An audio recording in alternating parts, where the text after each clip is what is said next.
Hello mga bay, share ko lang sa inyo, no, at nakikita niyo itong nagkulay blue sa dulo ng dahon. Yan, may mga blue mga bay, oh, yung dahon ng ating durian.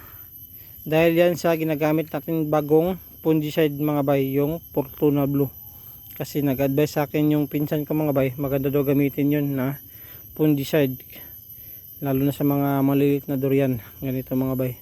Tapos pati na rin sa kakao, no, yung mga ginrap natin, kasi every 15 days din ako nag-spray dyan. Ginagamitan ko din ng Fortuna Blue. Tapos yung mga bagong tanim mga bay, yun,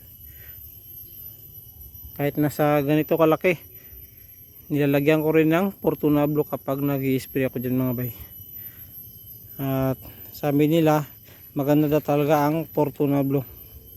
Tapos nakita ko sa vlog ni Tanoy Seedlings mga bay, sa nursery niya, na Fortuna Blue din yung ginagamit niya na fungicide.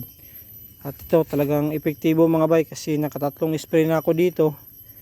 Wala masyadong mga insekto na kumakapit dahil sa bago nating ginagamit na fungicide Fortuna Blue. At yun lang mga bay, maraming salamat sa panunod.